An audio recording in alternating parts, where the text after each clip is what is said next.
Nous saluons l'église ce matin dans le nom de notre Seigneur et Sauveur Jésus-Christ. Tunalisalimu kanisa asubuhi ya leo kwa jina la Bwana na Mwokozi wetu Yesu Kristo. Nous sommes tellement reconnaissants au Seigneur. Tunajana shukrani sana kwa Bwana. Il nous a donné le souffle de vie. Yeye alitupa pumzi ya uhai Et il nous donne encore un moment favorable na ametupa tena muda mzuri pour venir dans sa présence. kwa kuja ndani uwepo wake. C'est la maison de Dieu. Hii ni nyumba ya Mungu, C'est la maison de consolation. nyumba ya faraja. Dieu nous console au moyen de sa parole. Mungu atufariji kwa njia ya neno lake. C'est pourquoi nous devons être dans la joie. Ndio maana tunapaswa kuwa katika furaha. Le pasteur Rigobert de l'Assemblée de Luano à Lubumbashi vous a salué au nom de Jésus-Christ. Mchungaji Rigobert wa kusanyiko la Luano pale Lubumbashi aliwasalimu kwa jina la Yesu Kristo. Nous parlions sur le départ soudain et secret de l'église. Tulikuwa tukisemezea kuhusu kuondoka kwa ghafla na kwa siri kwa kanisa. Ce matin, j'ai suspendu ce sujet. Je vais le reprendre mardi par la grâce de Dieu. Asubuhi ya leo nimesitisha ile tungo, nitaendelea nayo Jumanne kwa neema ya Mungu. Mais ce matin, nous parlons sur les parents rédempteurs. Lakini asubuhi ya leo tutasemezea kuhusu ndugu mkombozi. Nous faisons la course à la montre. Je vous invite à vous lever pour la lecture de la parole. Tuharakisha kwa ajili ya muda na walika kusimama kwa ajili ya kukomboa muda. Nous lisons dans Lévitique au chapitre 25. Tunasoma katika kitabu cha Walawi sura 25. Depuis le verset 25. Tangu mstari wa 25.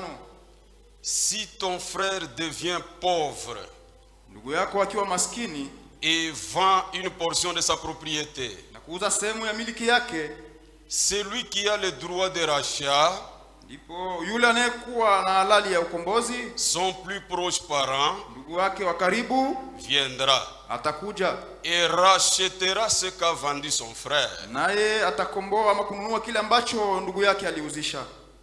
Verset 47. 47 mstari wake.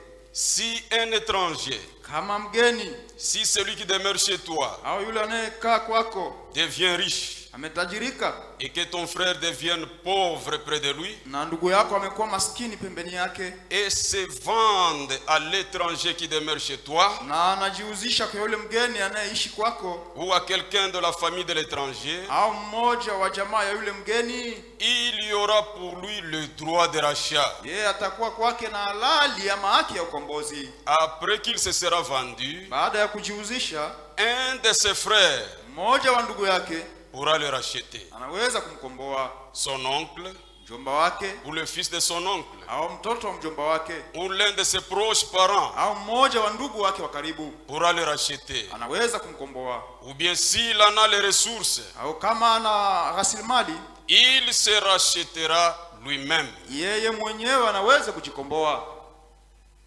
Dieu Tout-Puissant, Mungu Mwenyezi, ton nom c'est le Seigneur Jésus-Christ. jina lako ni Bwana Yesu Kristo. Nous venons en ta présence ce matin Tumekuja ndani ya uwepo wako asubuhi pour t'adorer et pour t'écouter. kwa ajili ya kukuabudu na kukusikia. Bénis ta parole. Bariki neno lako, Bénis chaque frère et chaque sœur. mbariki kila ndugu na kila dada, Guéris les malades.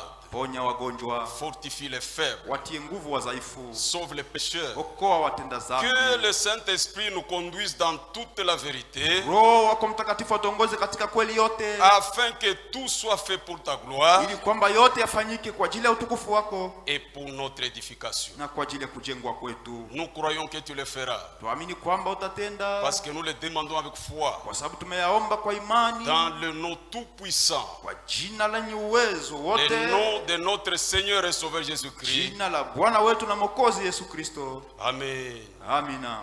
Que le Seigneur vous bénisse. Bwana Mungu awabariki. Nous parlons sur les parents rédempteurs. Leo tunasemezea kuhusu ndugu mkombozi, Ndugu Mukombozi, le parent rédempteur. Muzazi Mukombozi. Mzazi, le parent rédempteur. Si vous voulez bien comprendre la chose, Kama unapenda vizuri kuelewa hiki kitu, la rédemption c'est quoi? ukombozi ni nini? La rédemption c'est la possession légale Ukombozi ni kuwa na kitu halali, du titre de propriété ya ile halali ama haki azi ya kuwa ya umiliki de la chose qui était perdue. ya kile kitu kitu ambacho kilipotea. Maintenant vous récupérez la chose. Sasa unakikomboa kile kitu. Et vous en possédez légalement le titre de propriété. Na kwa halali unakuwa na ile hadhi ya kumiliki kile kitu. Ça veut dire que racheter la chose, inamaanisha kukomboa kitu, c'est ramener la chose à sa position originale. Ni kurudisha kitu pa nafasi yake ya kwanza. C'est pourquoi dans l'Ancien Testament, ndio maana katika Agano la Kale, dans Lévitique que nous venons de lire, katika Walawi ambao tumesoma, la Bible dit, Biblia imesema, lorsqu'un homme devenait pauvre, wakati mtu alikuwa maskini, alikuwa anakuwa maskini, il pouvait vendre une portion de sa terre, angeliweza kuuzisha sehemu ya ardhi yake, ou il pouvait se vendre lui-même comme esclave, au angeliweza kujiuzisha mwenyewe kama mtumwa. mais selon la parole de Dieu, lakini kulingana na neno la Mungu, les terres ne pouvaient pas se vendre à perpétuité. Maudongo ama ardhi haikuwa naweza kuuzishwa lote. Ni les esclaves ne pouvaient pas rester esclaves à perpétuité. Na mtumwa hakuweza kubaki mtumwa lote. Dieu ne voulait pas ça. Mungu hakuwa anapenda vile. C'est pourquoi il a dit, ndio maana alisema, la terre est à moi, udongo ni wangu, et les hommes sont à na moi. watu ni wangu. Il ne voulait pas que la terre se vende à perpétuité. Mungu hakutaka udongo uuzishwe kwa lote. Et il ne voulait pas que l'esclave reste esclave à perpétuité. Na kupenda mtumwa abaki mtumwa kwa lote. C'est pourquoi Dieu avait établi la loi de rachat. Ndio maana Mungu alileta sheria ya ukombozi. Et pour les terres, kwa ajili ya udongo, et pour les hommes. na kwa ajili ya watu. Maintenant, quand l'homme était esclave, sasa wakati mtu alikuwa akiwa mtumwa, selon la loi de Dieu, kulingana na sheria ya Mungu, Dieu avait prévu 3 moyens Mungu alileta njia 3 afin que l'esclave puisse recouvrer sa liberté. ili kwamba mtumwa apate uhuru wake. Premièrement, kwanza, l'esclave devait attendre l'année de jubilé.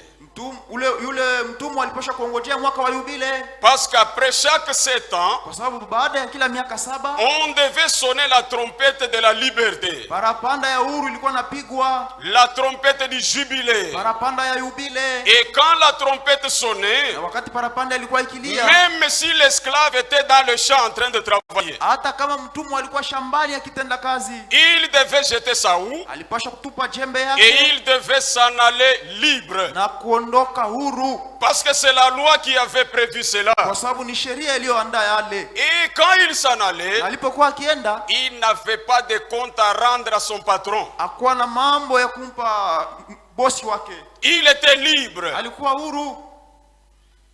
Amen. Amina.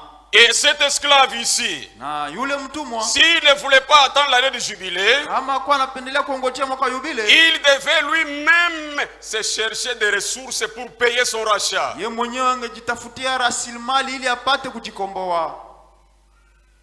S'il ne voulait pas attendre l'année de jubilé, kama angelipenda kuongojea mwaka wa yubile, et s'il n'avait pas de moyens pour payer son rachat, na kama angelikuwa na uwezo wa kulipa ukombozi wake, il devait alors avoir un parent rédempteur. ilibidi hapo kuwa na ndugu mkombozi. Mais maintenant, selon la parole de Dieu, sasa kulingana na neno la Mungu, le parent rédempteur, ndugu mkombozi, ce n'était pas quelqu'un qui pouvait venir comme ça. hakuwa mtu ambaye anaweza kuja tu hivi. Il dit, moi je viens. Anasema mimi nakuja, Je viens racheter mon frère tel. nakuja kumkomboa ndugu yangu fulani.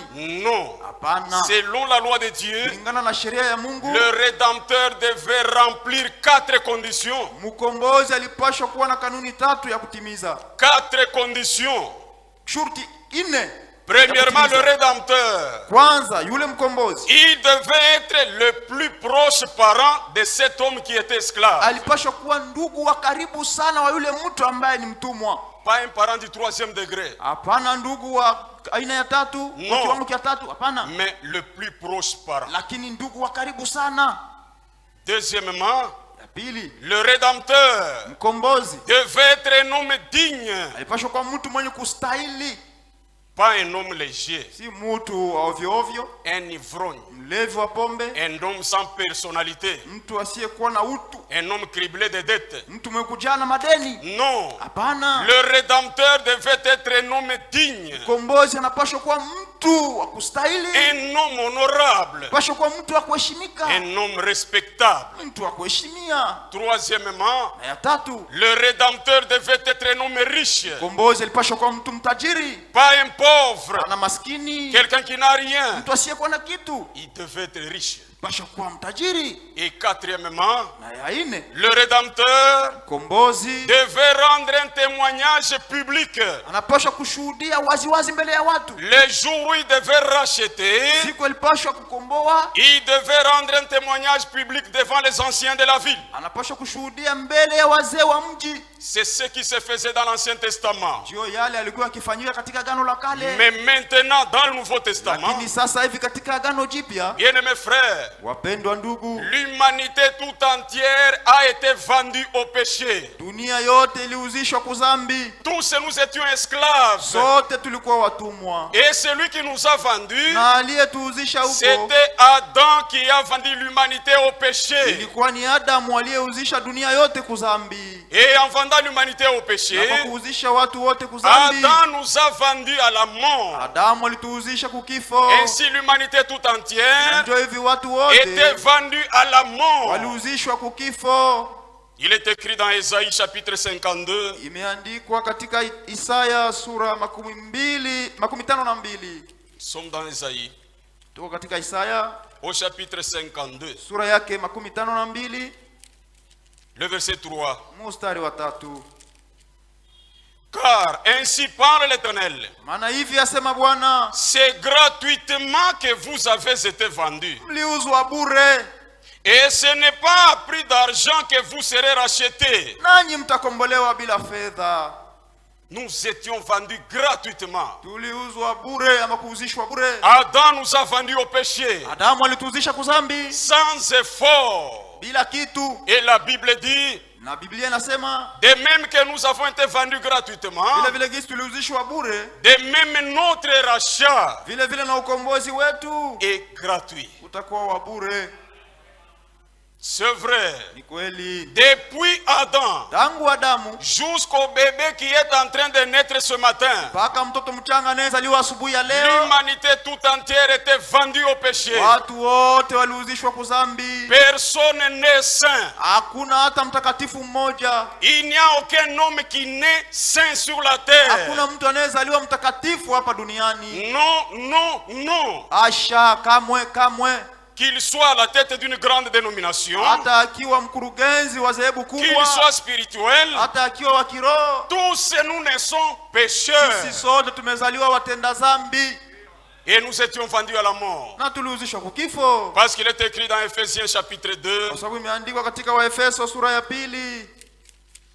Ephésiens chapitre 2. Waefeso sura ya 2 Et nous sommes au verset 1. na tupo katika mstari wa kwanza. Vous étiez morts par vos offenses et par vos péchés, Kwa makosa na dhambi zenu mlikufa, dans lesquels vous marchiez autrefois, ambamo mlikuwa mkitembelea zamani, selon les trains de ce monde, kulingana na mwelekeo wa dunia hii, selon les princes de la puissance de l'air, kulingana na mkubwa wa uwezo wa anga, de l'esprit qui agit maintenant dans les fils de la rébellion. roho anayetenda sasa katika mwana wa upotevu. Tous nous étions morts Sote tulikuwa wenye kufa, et tous nous étions esclaves du péché. na sote tulikuwa watumwa wa dhambi. Parce que la Bible dit, Maana Biblia inasema dans Romains au chapitre 6, katika Warumi sura ya 6, quand vous lisez le verset 23, kisoma mstari wa 23, la Bible dit, Biblia inasema car le salaire du péché c'est la mort, maana mshahara wa dhambi ni mauti, mais le don gratuit de Dieu, bali karama ya bure ya Mungu c'est la vie éternelle en Jésus-Christ ni notre Seigneur. uzima wa milele ndani ya Yesu Kristo Bwana wetu. Tu étais esclave, mon frère. Ulikuwa mtumwa ndugu yangu, Et chacun était na esclave kila mmoja alikuwa mtumwa de ce péché qui avait triomphé de lui. wa dhambi iliyomshinda yeye. Il y en a qui étaient esclaves de l'adultère. Kuna yule alikuwa mtumwa wa usharati, Il y en a qui étaient des prostituées. na wale walikuwa wa makahaba, Il y en a qui étaient des ivrognes. na wale walikuwa walevi. L'humanité entière était vendue au péché. Dunia yote iliuzishwa kwa dhambi. Ainsi l'humanité Hivi basi watu wote avait besoin d'un parent rédempteur. rédempteur. walikuwa na haja ya ndugu mkombozi. Et ce parent rédempteur Na huyu ndugu qui mkombozi devait racheter l'humanité, alipaswa kukomboa dunia yote. ce n'est pas Branham. Si ndugu Branamu. Non, Hapana. Branham n'est pas Dieu. Branamu yeye si Mungu. Et Branham ne sera jamais Dieu. Na kamwe ndugu Branamu hatakuwa Mungu. Quiconque adore Branham, Yeyote anayemwabudu Branamu c'est un idolâtre. ni mwabudu sanamu, C'est un blasphémateur. ni mkufuru. Branham, c'est notre frère. Branamu ni ndugu yetu, C'est un pécheur sauvé par grâce. ni mtenda dhambi aliyeokolewa kwa neema. La même grâce qui nous a sauvés, Neema ile ile c'est la iliyotuokoa même grâce qui a sauvé Branham. ndiyo neema iliyomwokoa Branamu. Mais nous croyons qu'il est un prophète. Lakini tunaamini kwamba yeye ni nabii, Un prophète de l'âge de la Odyssée. nabii wa kizazi cha Laodikia. Il est le 7e et il est le dernier. Yeye ni wa saba na wa mwisho. Nous le respectons en tant que tel. Tunamheshimu akiwa vile, Mais quant à l'adorer, lakini kwa kumwabudu non. amwe. Ce parent rédempteur, Huyu ndugu mkombozi ce n'est pas un prophète quelconque. si nabii yoyote, Ce n'est même pas un ange. si hata malaika, Mais le parent rédempteur lakini ndugu qui mkombozi devait racheter l'humanité, aliyepasha kukomboa ulimwengu wote c'est Dieu ni lui-même. Mungu mwenyewe. C'est vrai, mes chers Ni frères. kweli ndugu zangu C'est pourquoi, wapendwa, bien aimé, ndio maana wapendwa, Dieu a aimé l'homme. Mungu alimpenda mtu. De toutes les créatures que Dieu a créées, Miongoni mwa viumbe vyote ambavyo Mungu aliumba, l'homme c'est la créature la plus aimée de Dieu. mtu ni kiumbe kilichopendwa sana na Mungu. Quand les anges ont péché, Malaika walipotenda dhambi, Dieu n'a rien fait. Mungu hakufanya chochote. Il les a pris, Aliwachukua il les a jetés dans les ténèbres. na akawatupa katika giza. Mais quand l'homme a péché, Lakini mtu alipofanya dhambi, bien aimé, wapendwa, Dieu n'a pas supporté. Mungu hakuvumilia, Parce que l'homme c'est le chef d'œuvre de Dieu. kwa sababu mtu ndio mwisho wa kazi ya Mungu. Il devait lui-même devenir notre parent rédempteur. Alipaswa mwenyewe kuja kama ndugu wetu mkombozi, C'est Dieu lui-même. Mungu mwenyewe. Mais maintenant, frère, Sasa hivi ndugu, grand Dieu, Mungu mkubwa, pour être notre proche parent, kwa ajili ya kuwa ndugu wetu wa karibu, il était lié par sa propre parole. yeye mwenyewe alijifunga kwa neno lake. Il devait remplir les 4 conditions d'un rédempteur. Alipaswa kutimiza shurti 4 ya mkombozi. Il devait être notre proche parent. Kwanza alipaswa kuwa ndugu wetu wa karibu, Mais Dieu, lakini Mungu c'est un esprit. ni roho. L'homme est tombé dans le péché, c'est dans le corps de chair et de sang. Mtu alianguka katika dhambi, katika mwili wa damu na mwili. Mais Dieu, c'est un esprit. Lakini Mungu ni roho. Et en tant qu'esprit, Na kama roho, il n'a pas de chair, ana mwili, il n'a pas de sang. ana damu. En tant qu'esprit, Kama roho, il n'est pas notre proche parent. yeye si ndugu wetu wa karibu. Comprenez bien la chose. Muelewe vizuri mambo haya. La Bible dit dans Genèse, Biblia inasema katika Mwanzo, quand vous lisez au chapitre 1, ukisoma sura ya kwanza, le verset 1, mstari wa kwanza, il est écrit: imeandikwa, au commencement, Dieu créa les cieux et la terre. hapo mwanzo Mungu aliziumba mbingu na nchi. La terre était informe et vide. Dunia ama nchi ilikuwa katika ukiwa bila umbo na ilikuwa bure utupu. Il y avait des ténèbres sur la surface de l'abîme. Kulikuwa giza juu ya kilindi, Et l'Esprit de Dieu na roho wa Mungu se mouvait au-dessus des eaux. ilikuwa natangatanga juu ya maji. Dieu est esprit. Mungu ni roho. En tant qu'esprit, il n'a pas de chair, Yeye kama roho hana mwili, il n'a pas de sang. hana damu.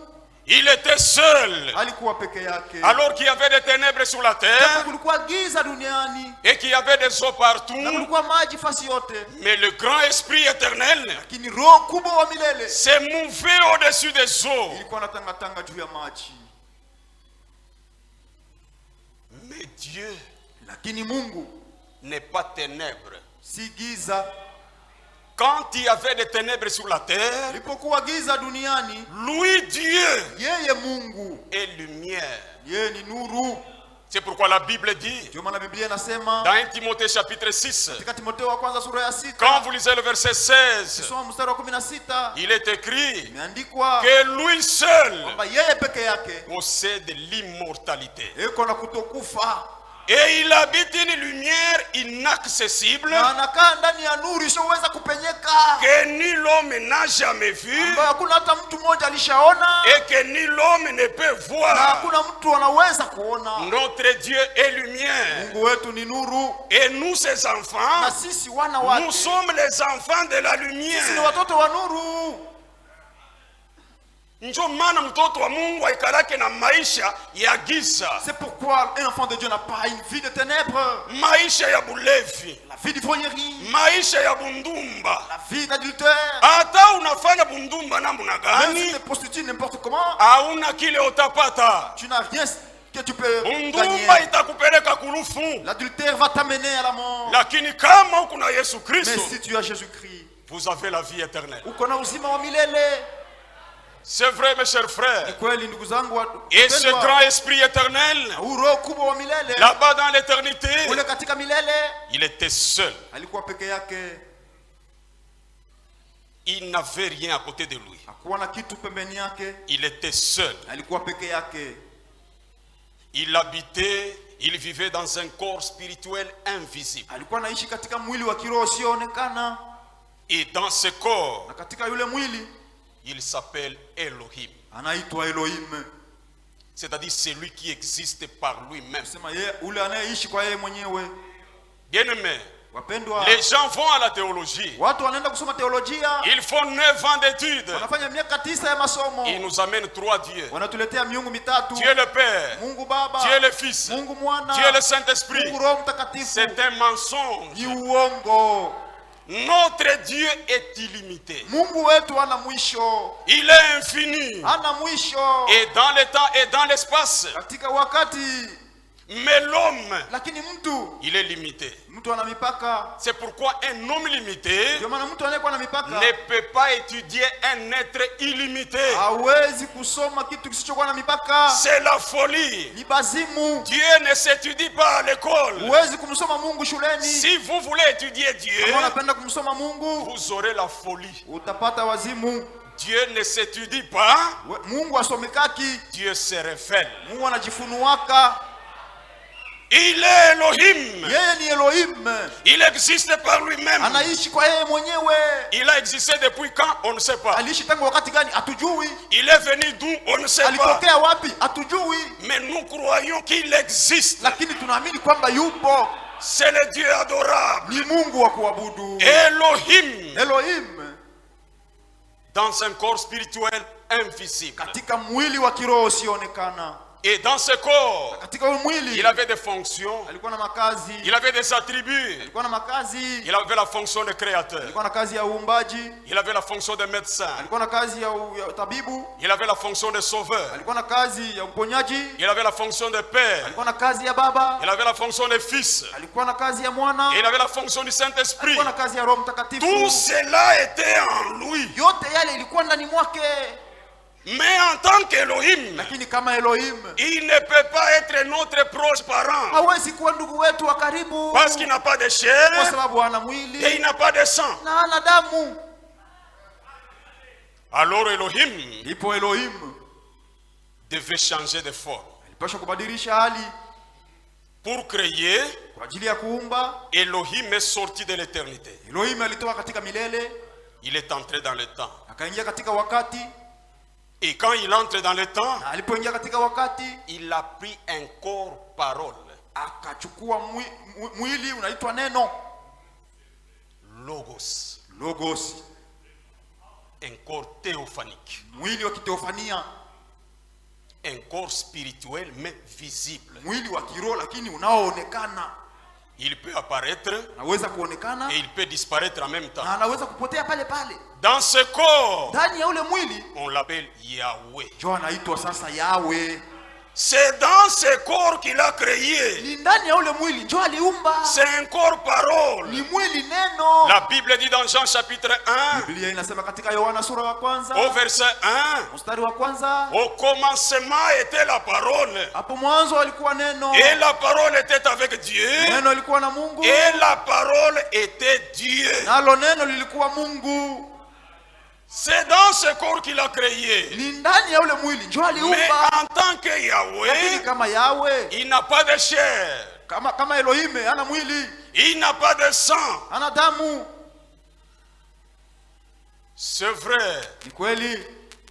En tant que Yahweh, Abraham l'a vu. Kama Yahweh, Ibrahimu alimuona.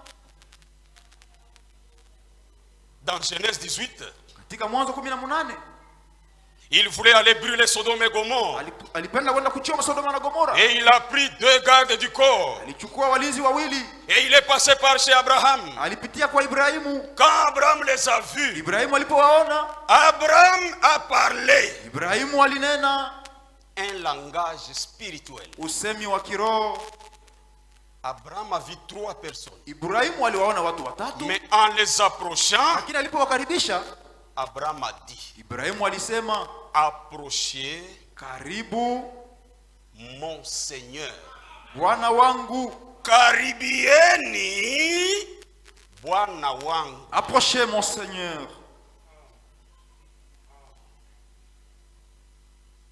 Yahweh vient Yahweh akaja chez Abraham. kwa Ibrahimu, Il a même mangé. alikula. Il dit, Abraham, nous voulons passer. Ibrahimu, tunataka kupita. Abraham dit non. Ibrahimu asema hapana. Si vous êtes passé par ici, Kama mlipitia hapa, c'est parce que vous avez su que j'étais là. ni kwa sababu mlijua kwamba mimi nipo hapa. Asseyez-vous là-bas. Ketini hapo. On va vous apprêter quelque chose à manger. Tutawaandalia chakula. Yahweh Yahweh s'assoit akaketi chez Abraham kwa Ibrahimu en sa qualité de Yahweh. katika hali yake ya Yahweh. Quelle chaise Abraham avait? Ni kiti gani kilikuwa na Ibrahimu pale? Oui, kama frère anakuinvite. Toi, si un frère t'invite chez toi, Huku natafuta kiti ya kuikaria, ni kiti ya modele kani? tu cherches la chaise où se mettre. Hata kama frère anekalaka mubulongo. Même si le frère s'assoit sur la terre. Parce qu'il t'a invité au nom de Jésus-Christ. Kwa sababu alikualika kwa jina la Yesu Kristo. Va t'asseoir sur terre. Nenda keti budongoni. Oui, mon frère. Naam ndugu yangu. Elohim s'est assis. Elohim aliketi. Il a ordonné à ses serviteurs, Kamuru watumishi wake. dardar un veau gras. Haraka haraka ndama. Et on a apporté Wakaleta ndama. Elohim Elohim. dans le corps de la théophanie. Katika mwili wa Teofania. Il a mangé. Alikula. Il a pris du beurre, il a bu. Alikunywa hata ile maziwa. Et il a dit à Abraham, Na akamwambia Ibrahimu, où est Sarah ta femme? Sarai mke wako yuko wapi? Il est dans la tente. Sema yuko kule Emani. Yahweh lui dit, Yahweh akamwambia, l'année prochaine, mwaka kesho à cette même époque, kwa kipindi hiki Sarah va embrasser un enfant. Sara mke wako atachukua mtoto. Sarah Atakupatia mtoto. rit. Sara akacheka. Huyu baba yabo huyu. Mais c'est papa ici. Ole tu akule vile nampikia anaanza Au lieu de kumwambia sasa manger nitazala. tranquillement, il commence à mentir ici que moi je vais mettre au monde. Mais Yahweh Lakini Yahweh avait discerné les pensées de Sarah. alipambanua mawazo ya Sara. Même ce matin, Hata hii asubuhi grand Dieu Mungu connaît les mkubwa pensées de chacun. anajua mawazo ya kila mmoja wetu hapa. Il connaît lire votre cœur. Anajua kusoma moyo wako. Il voit tout ce qui est dans votre esprit. Eko naona kyote kilimo ndani ya moyo wako. Et il dit Abraham, nous allons. Amwambia Ibrahimu tunaenda basi. Abraham lui dit, Ibrahimu akamwambia, maître, oh Bwana, je vais un peu te parler. napenda niseme nawe kidogo. Si tu trouves 50 juste là-bas, Ukikuta wenye haki 50 est-ce que tu vas brûler la ville? je utachoma mji? Yahweh dit non. Yahweh akasema hapana. Et 40? 40? Il dit non. Hapana. Et 30? Sasa 30? Il dit non. Hapana. Il dit ok, ça va. Sawa basi. Voulant aller, Alitaka kwenda. Abraham reprend. Ibrahimu anarudi tena anamwambia, Seigneur, Bwana, une toute dernière question. nikuulize basi hata mara ya mwisho. Et si tu trouves 20? Sasa ukikuta watu 20? Il dit je ne veux pas brûler. Hapana, sitachoma. Il dit ok, ça va. Sawa basi. Voulant aller, Anataka tena kwenda. Seigneur, Bwana, c'est la toute dernière. basi hapa njoo mara ya mwisho, njoo mwisho. Abraham a échangé avec Yahweh. Ibrahimu aliongea, aliwasiliana na Yahweh. Mais Dieu en tant que Yahweh, Lakini Mungu kama Yahweh, c'est un corps spirituel visible. ni mwili wa kiroho unaoonekana. Il n'a pas de chair. Hana mwili, Il n'a pas de sang. hana damu. Et en tant que Na Yahweh, yeye kama il ne Yahweh pouvait pas être notre parent rédempteur. angeliweza kuwa ndugu wetu mkombozi. Yahweh devait prendre un corps de chair. Ilimbidi Yahweh achukue mwili wa damu wa nyama. Le corps que nous avons, Mwili tuko nao, un corps de chair et de sang. mwili wa nyama na damu. Pourquoi Kwa nini Dieu devait prendre un corps de chair? Mungu aliposha kuchukua mwili Parce wa que nyama? notre salut, Kwa sababu wokovu wetu, notre rachat, ukombozi wetu, notre rédemption ukombozi wetu exigeait le sang. ulikuwa na dai damu. Comprenez bien la chose. Sikilizeni vizuri mambo haya. Il est écrit dans Hébreux chapitre 9. Imeandikwa katika Waebrania sura ya 9. Lisons rapidement Hébreux chapitre 9, Kwa haraka sana tusome katika Waebrania sura ya 9 le verset 21. mstari wa 21. Il fit pareillement l'aspersion avec le sang Na alimimizia vile vile pamoja na damu sur le tabernacle juu ya maskani et sur tous les ustensiles du culte. na juu ya vyombo vyote vya ibada, Et presque tout d'après la loi na vyote kulingana na sheria, est purifié avec du sang. katakaswa na damu. Et sans effusion de sang, Na bila kumwaga damu il n'y a pas de pardon. hakuna msamaha. C'est pourquoi Dieu devait porter un corps de Ndio chair maana ilimbidi Mungu avale mwili wa nyama pour ton salut, kwa ajili ya wokovu wako, pour mon salut, kwa ajili ya wokovu wangu, afin qu'il ait le sang. ili awe na damu. Parce que sans effusion de sang, Bila kumwaga damu il n'y a pas de pardon. hakuna msamaha. Ainsi Dieu Hivi basi Mungu devait participer au sang et à la chair. alipashwa naye pia kuwa na damu na nyama, Selon qu'il est écrit dans Hébreux chapitre 2. jinsi inavyoandikwa katika Waebrania sura ya 2 Nous sommes au verset 14. mstari wa 14. Ainsi donc, Hivi basi puisque les enfants kwa sababu watoto participent au sang et à la chair, wameshiriki kwa damu na nyama, les enfants c'est nous. watoto ni sisi, Nous avons participé au sang et à la chair. tulishiriki kwa damu na mwili, Et c'est dans ce corps de sang et de chair que nous sommes tombés dans le péché. na ni ndani ya huu mwili wa damu na nyama njo tulianguka katika dhambi. Il y a également participé lui-même, Naye mwenyewe alishiriki vile vile, afin que par la mort, ili kwa njia ya mauti il anéantit celui qui a la puissance de la mort, amuharibu yule anayekuwa na uwezo wa mauti, c'est-à-dire le diable. yaani ibilisi, shetani. C'est vrai, Ni kweli Dieu est puissant. Mungu ana uwezo. Il a participé au corps Yeye alishiriki kwa mwili et au sang. na damu. Pourquoi? Kwa nini? La Bible dit, Biblia inasema afin que par la mort, ili kwa njia ya mauti il puisse anéantir celui qui a la puissance de la mort, amuharibu yule anayekuwa na uwezo wa mauti, c'est-à-dire le diable. yaani ibilisi, C'est shetani. pourquoi, bien-aimés, Ndio maana wapendwa, Jésus-Christ c'est la superpuissance. Yesu Kristo ndio uwezo wa juu sana. Ne vous confiez pas dans les devins. Msitumainie wachawi ama wafumu, Ce sont des menteurs. ni waongo. Ne cherchez pas la sécurité dans les fétiches, Usitafute ukingo katika uchawi ama madawa ni dans les peaux des bêtes. au katika mangozi ya wanyama. Non. Hapana, Jésus-Christ c'est la superpuissance. Yesu Kristo ndio uwezo wa juu sana. C'est pourquoi un vrai Ndio croyant, maana mwaminifu wa kweli, bien-aimé, wapendwa, par la foi, kwa imani il marche anatembea en croyant comme si la puissance des ténèbres n'existe pas. akiamini kwamba uwezo wa giza haunako, Bien que cette puissance existe, hata kama ule uwezo huko, mais parce que nous sommes en Jésus-Christ, lakini kwa sababu tuko ndani ya Yesu la Kristo, Bible dit, Biblia inasema celui qui est en nous yule anayekuwa ndani mwetu est plus grand que celui qui est dans le monde. ni mkubwa sana zidi ya yule aliyekuwa duniani. Nous marchons avec certitude. Tunatembea na hakika, Nous marchons avec foi. tunatembea na imani. Parce que notre Dieu Kwa sababu Mungu wetu a écrasé la puissance de la mort. aliponda na kuvunja uwezo wa giza. C'est pourquoi Dieu devait participer au corps et au sang. Ndio maana ilibidi Mungu ashiriki kwa mwili na damu. Mais maintenant, bien-aimés, Sasa hivi wapendwa, avant qu'Elohim kabla Elohim ne devienne un homme, hawe mtu, on voit déjà le prophète Ésaïe. tunaona nabii Isaya 700 ans avant, miaka 700 kabla, avant que Dieu ne devienne un homme, kabla Mungu awe mtu, Ésaïe est saisi de l'onction.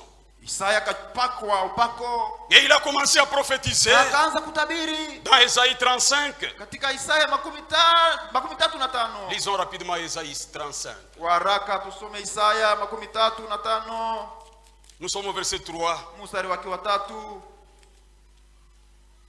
Fortifiez les mains languissantes Itieni nguvu mikono iliyo dhaifu, et affermissez les genoux qui chancellent. yafanyeni imara magoti yaliyolegea. Dites à ceux qui ont le cœur troublé, Waambieni wote wanaokuwa na mioyo ya kuvurugika, prenez courage. jipeni moyo, Ne craignez point. msiogope.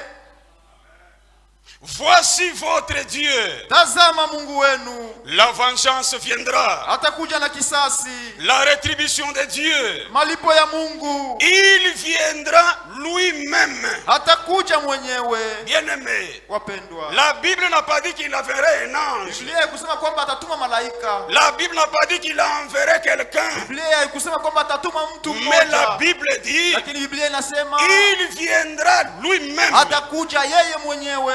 Votre Dieu, Mungu wenu il viendra lui-même atakuja yeye mwenyewe et vous sauvera. na kuwaokoa ninyi.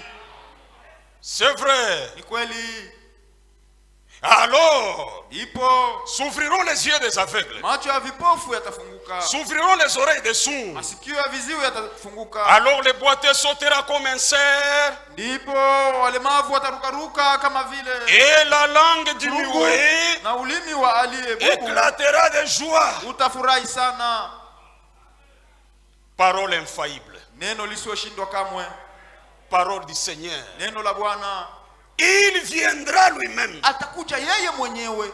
Elohim, Elohim, Yahweh, Yahweh, viendra lui-même. atakuja yeye mwenyewe. Esaïe continue Isaya anaendelea au chapitre 9, sura yake ya 9, sommes au verset 5. tuko mstari wa 5. Esaïe est saisi de l'onction.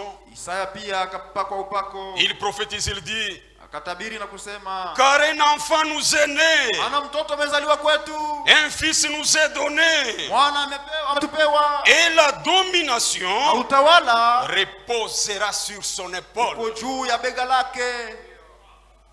Un enfant nous est né, Mtoto amezaliwa kwetu, un enfant nous est donné, mtoto ametupewa, et la domination utawala reposera sur son épaule. tulia juu ya bega lake.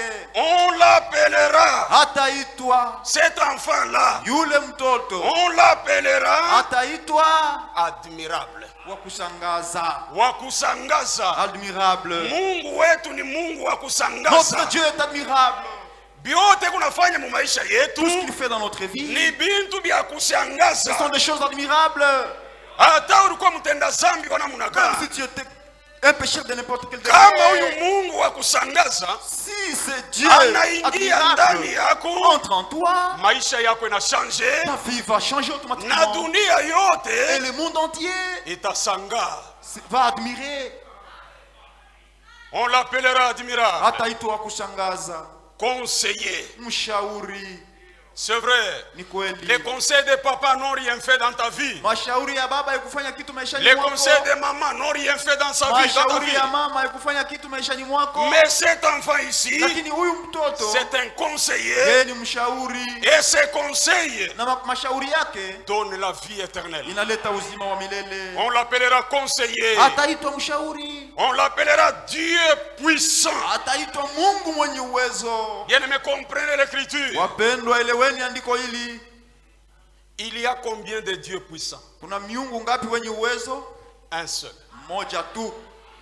Et cet enfant Na huyu mtoto sera appelé ataitwa Dieu puissant, Mungu mwenye uwezo, Père éternel, Baba wa milele, Bien-aimé, Wapendwa, Père éternel, Baba wa milele, lui un enfant, yeye mwana, mais on l'appellera lakini ataitwa Père Baba éternel. wa milele. Il y a combien d'éternels?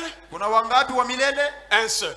Mmoja tu. C'est vrai, Ni bien-aimé. kweli wapendwa. C'est pourquoi, Ndio maana bien-aimé, wapendwa, nous savons ce que nous croyons. sisi tunajua tunachoamini Et nous rendons témoignage de ce que nous connaissons. na tuashuhudia kile ambacho tunajua. Nous connaissons qui est Jésus. Twamjua Yesu ni nani. Il n'est pas la deuxième personne de la divinité. Yeye si mtu wa pili katika uungu. Non. Hapana. La Bible dit Biblia inasema un enfant, mtoto, mais on l'appellera lakini ataitwa Dieu puissant, Mungu wa uwezo, Père éternel, Baba wa milele, Prince de la paix. mfalme wa amani. Il donne la paix. Yeye analeta amani. Jésus-Christ. Yesu Kristo. Tu as erré dans le monde. Ulitangatanga katika Tu dunia. as erré dans les églises. Ulitangatanga makanisa. Tu n'avais pas de paix. Haukuwa na baba. Mais viens à Jésus. Kuja kwa Yesu Il donne la paix. atakupa amani. Même si tu n'as pas d'argent, Hata kama huna pesa, Jésus-Christ c'est la paix. Yesu Kristo ni amani. Même si tu n'as pas de travail, Hata kama huna kazi, à cause de l'abondance et de l'amour de Jésus-Christ, kwa ajili ya uwingi wa upendo wa Yesu Kristo, tu es en paix. wewe uko katika amani. Tu n'as pas mangé, c'est comme si tu as mangé. Haukula ni kama vile ulikula. Tu n'as pas des habits, c'est comme si tu as des habits. Hauna mavazi ni kama vile unayo. Tu n'as pas d'argent, c'est comme si tu as l'argent. Hauna fedha ni kama vile unayo. Et même quelqu'un peut venir. Hata mtu anaweza kuja, Est-ce que tu peux m'aider avec $200? je, unaweza kunikopa Tu lui dala dis non, je n'ai rien. Hapana, mimi sina kitu. Il dit non. Hapana, Il a l'argent. ana pesa, Il a refusé. lakini anakatala tu. Vous voyez? Unaona? Pourquoi? Kwa nini? Parce que vous êtes satisfait de ce que vous avez. Kwa sababu unatosheka na ile unayo. Les paix là que vous avez, Machache yale unayo, avec la paix de Jésus-Christ, pamoja na amani ya Yesu tu es Kristo, calme comme si tu avais tout. unatulia kama vile una vyote. Jésus-Christ donne la paix. Yesu Kristo analeta amani. C'est Ni vrai. kweli. C'est pourquoi Ndio maana cet enfant ici, huyu mtoto hapa, la Bible dit, Biblia quand inasema il viendra, atakapokuja, c'est alors que les aveugles verront. ndipo vipofu vitaona, Les muets parlera. mabubu watasema, Les sourds entendront. viziwi vitasikia, Et les boiteux sautera de joie comme un cerf. walemavu watarukaruka na furaha kama kulungu. Et Isaïe continue, il dit, Na Isaya anaendelea akisema, au chapitre 7, sura ya 7 le verset 14, mstari wa 14, c'est pourquoi le Seigneur lui-même ndio maana Bwana mwenyewe vous donnera un signe. atawapatia alama. Quand Elohim deviendra un homme, Wakati Elohim atakuwa mtu, le Seigneur lui-même Bwana vous mwenyewe donnera un signe atawapatia alama afin de reconnaître qu'il est venu. ile mtambue kwamba anakuja. Quel signe? Ni alama gani? La Vierge concevra. Bikira atachukua mimba Et elle enfantera un fils na atazaa mwana, et lui donnera le nom d'Emmanuel. naye atampa jina la Emanueli. C'est ça le signe. Ndio alama ile. Et quand le temps était accompli, Na wakati ulipowadia, bien-aimés, wapendwa, dans Luc chapitre 1, katika Luka sura ya 1 on voit maintenant l'ange Gabriel tunamuona malaika Gabrieli qui vient à Marie. anamjia Maria Il dit, je te salue, na kusalimu, toi à qui une grâce a été faite. wewe ambao umefanyiwa neema, Tu seras enceinte. utachukua mimba Et tu enfanteras un fils. na utazaa mwana, Et tu lui donneras le nom de Jésus. nawe utampa jina la Yesu. Marie dit, comment? Maria anasema namna gani? Je ne connais pas d'homme. Mimi sijui waume. L'ange lui dit, Malaika anamwambia, Dieu lui-même Mungu mwenyewe te couvrira de son ombre. atakufunika na kivuli chake. Marie croit. Maria akaamini, Elle dit, akasema, qu'il me soit fait selon ta parole. initendekee kulingana na neno lako. La parole de Dieu, c'est croire. Neno la Mungu ni kuamini tu.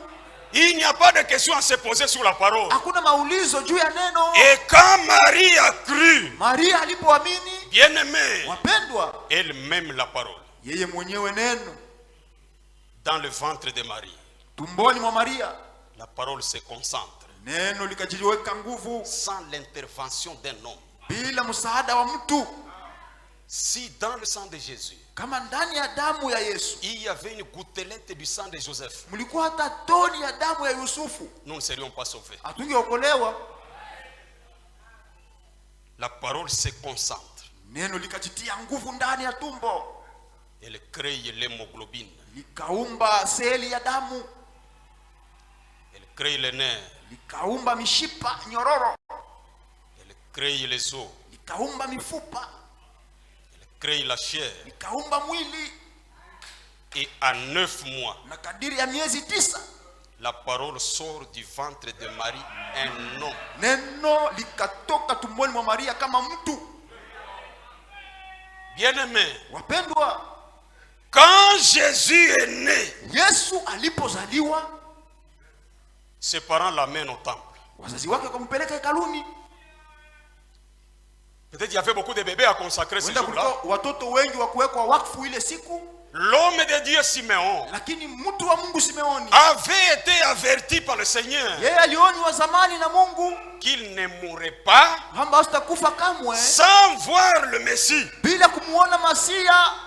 Et ce jour-là, Na ile siku le Saint-Esprit l'a poussé. Roho Mtakatifu kamsukuma Simeon vient au temple. Simeoni akaenda hekaluni. Peut-être qu'il y avait beaucoup de bébés ce jour-là. Huenda kulikuwa watoto wachanga wengi ile Simeon a siku, pris le premier bébé. lakini Simeoni akachukua mtoto wa Il kwanza l'a consacré au Seigneur. akamweka wakfu kwa Il a pris le Bwana. deuxième. Akachukua wa pili Il l'a consacré au Seigneur. akamweka wakfu kwa Il a pris le Bwana. troisième. Akachukua wa tatu Il l'a consacré au Seigneur. akamweka wakfu kwa Quand Bwana. il a pris l'enfant Jésus, Na alipomchukua mtoto Yesu, la prière change. maombi yakabadilika. Simeon prend l'enfant. Simeoni akachukua mtoto Il prie. akaomba Et il dit, na akasema, maintenant, sasa hivi Seigneur, Bwana, laisse ton serviteur s'en aller en paix. mwache mtumishi wako aende na amani, Car mes yeux kwa maana macho yangu ont vu ton salut. yameona wokovu wako.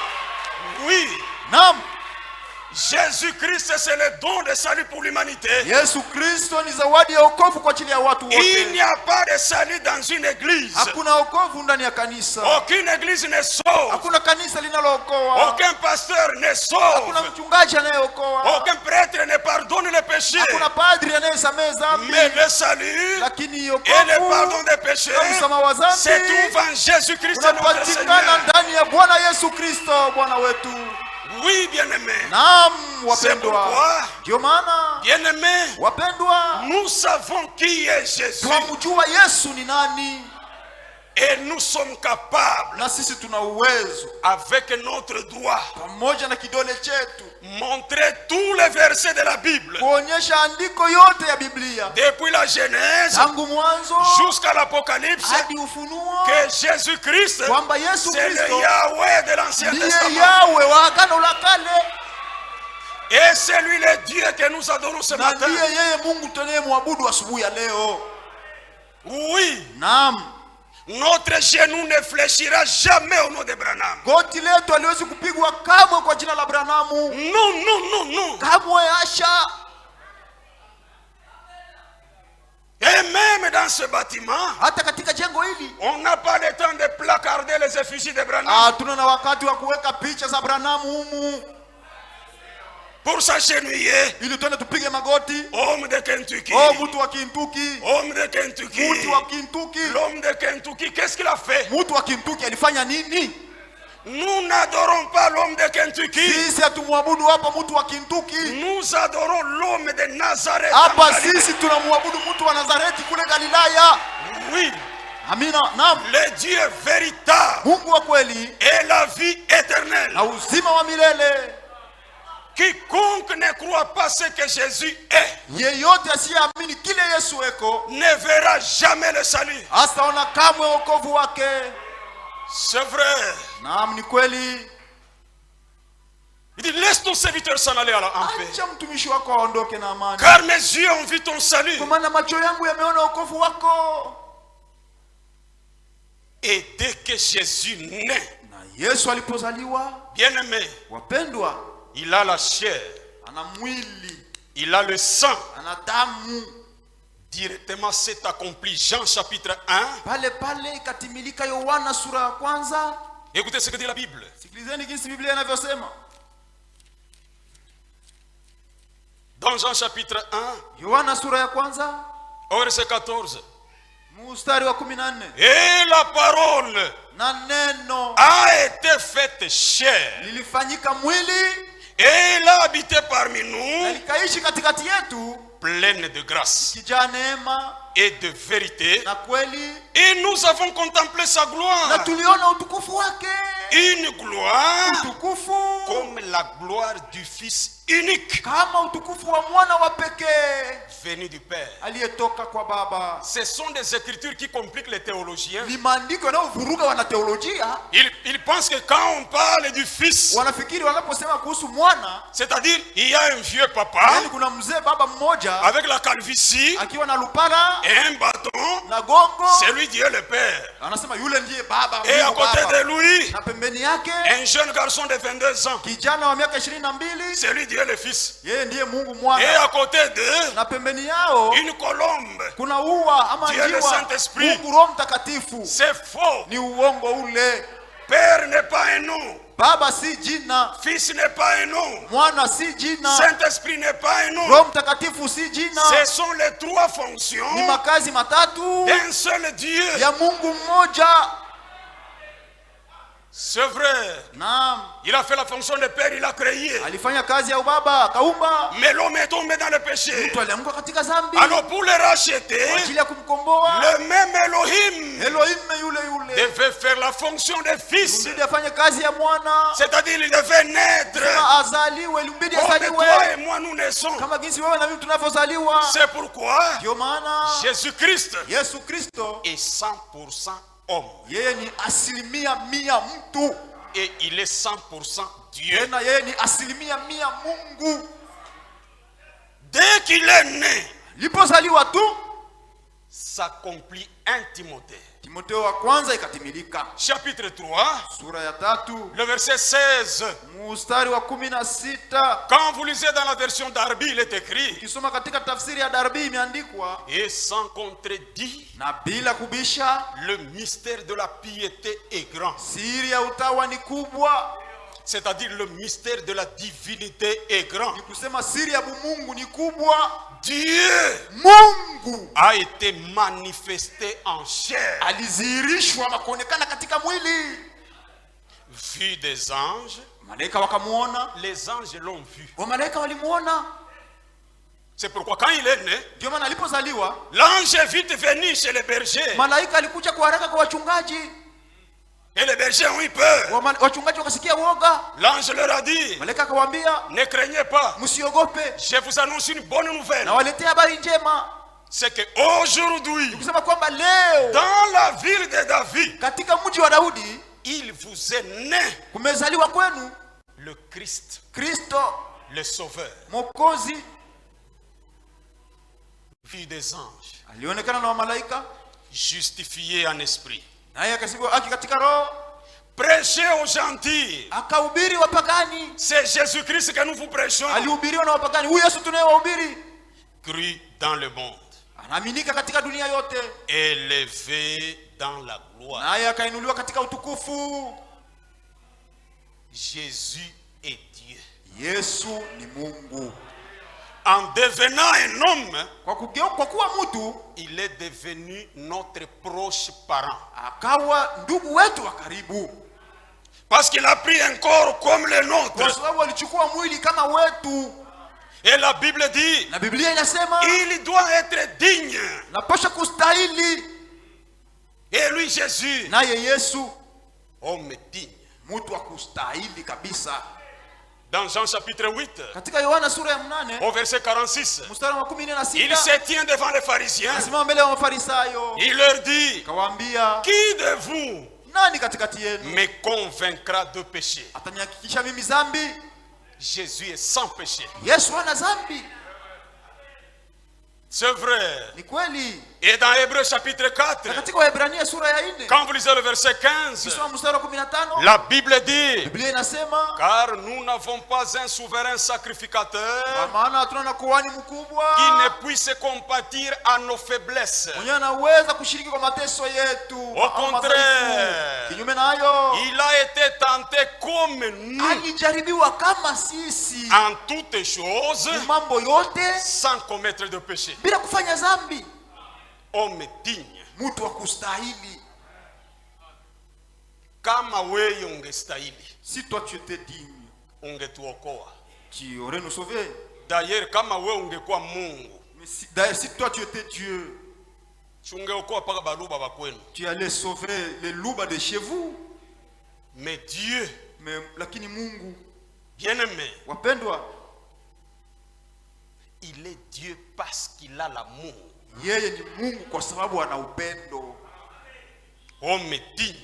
Mtu wa kustahili. C'est pourquoi Jean l'a vu Ndio maana Yohana alimuona dans l'île de Patmos, katika kisanga cha Patemo, dans Apocalypse chapitre 5. katika Ufunuo sura ya 5. Et je vois un homme qui était assis sur le trône, Nikaona mtu aliyekuwa akiketi juu ya enzi ayant un petit livre en main, akiwa na kitabu kidogo mkononi mwake, et on criait, na walikuwa wakilalamika, qui est digne nani anayestahili d'aller prendre le livre kwenda kuchukua kitabu d'entre les mains de celui qui est assis sur le trône kati ya mikono ya yule anaketi juu ya enzi et de briser les sceaux? na kuvunja mihuri? Qui est digne? Nani anayestahili?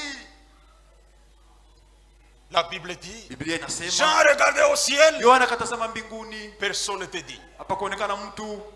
Gabriel n'était pas digne. Gabrieli hakustahili, Michael n'était pas digne. Mikaeli hakustahili, Il a regardé sur la terre, akaangalia duniani, personne n'était digne. hapakuwa aliyestahili.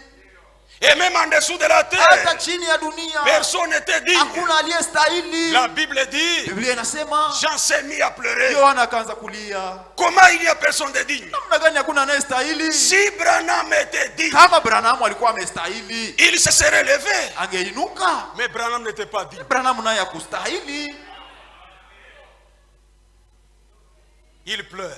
akalia, Il pleure. akalia. Tout d'un coup, un vieillard vient. Kwa ghafla akaona mzee mmoja, Il dit, akaja, Jean, ne pleure pas. wewe wanaacha kulia, Ne pleure pas. usilie tena. Le lion de la tribu de Juda Simba wa kabila la Yuda a vaincu. alishinda. Il va s'avancer. Asogea, Il va prendre le livre. chukua kitabu, Jean, ne pleure pas. acha kulia Yohana. Jean s'arrête. Yohana akasimama, S'attendant de voir un lion. kunongojea aone jinsi simba, Mais Jean n'a pas vu un lion. lakini Yohana kumuona simba. Pourquoi? Kwa nini? Parce que jusqu'à ce matin, Mpaka na asubuhi ya leo Jésus n'est pas lion. Yesu Kristo si simba. Jusqu'à ce matin, Mpaka na hii asubuhi ya Jésus leo est agneau. Yesu Kristo ni mwana kondoo.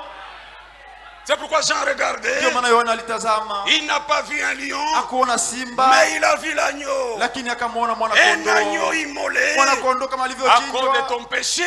kwa ajili ya dhambi zako.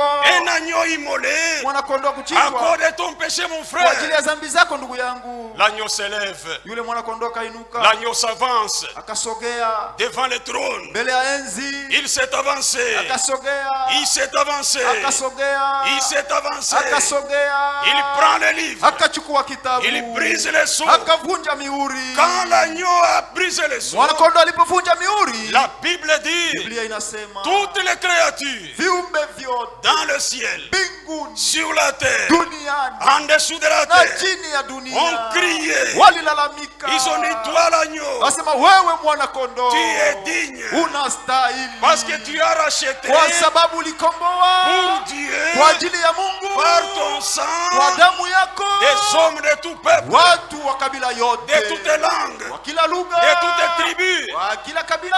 Toi l'agneau, Wewe mwana kondoo tu es digne. unastahili, à toi l'honneur, kwako à heshima, toi la gloire, kwako à utukufu, toi la puissance, kwako à uwezo, toi la force, kwako nguvu, au siècle des siècles. milele na milele. Homme digne. Mtu anayestahili. Njoo muntu alituokoa. Voilà l'homme qui nous a sauvés. Njoo muzazi mkombozi. C'est lui le parent rédempteur. Il nous a aimés d'un amour dont papa ne pouvait pas t'aimer. Alitupenda kwa upendo ambao baba hawezi kukupenda kamwe. Il t'a aimé d'un amour dont maman ne pouvait pas t'aimer. Alikupenda kwa upendo ambao hata mama mzazi hawezi kukupenda kamwe. Alors que tu étais mort dans le péché, Pona wewe ulikufa katika dhambi, dans les bourbiers du péché. katika matope ya dhambi. Mais grand Dieu, Lakini Mungu à mkubwa, cause de son amour, kwa ajili ya upendo wake, il n'a pas regardé à ce que tu as fait. akuangalia kile ulichofanya, Il t'a ramassé. alikuogota Tel que tu étais, jinsi ulivyokuwa, il t'a amené ici. akakuleta hapa, Et au moyen de sa parole, kwa njia ya neno lake il t'a sanctifié. alikutakasa. Et aujourd'hui, tu es devenu un fils de Dieu, Leo umekuwa mwana wa Mungu, une fille de Dieu, binti wa Mungu, racheté par le sang de Jésus-Christ. aliyekombolewa kwa damu ya Yesu Kristo. Disons merci au Seigneur. Tumpigie Bwana asante. Merci pour l'œuvre de la croix. Asante kwa ajili ya kazi ya msalaba. Ni était l'œuvre de la croix, Kama ingelikuwa kazi ya tu ne msalaba, serais pas ce que tu es. ungelikuwa kile uko leo.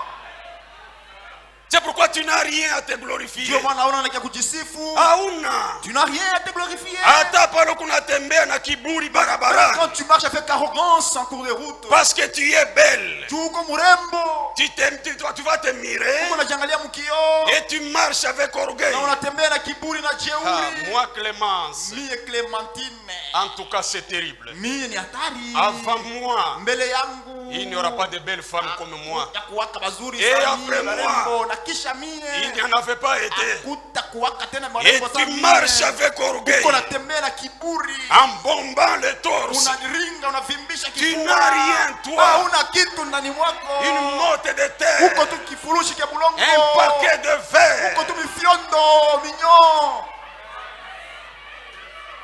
Bivignon uko nabyo pale ulisha kuikana. Tu n'es castigo tel que tu es là.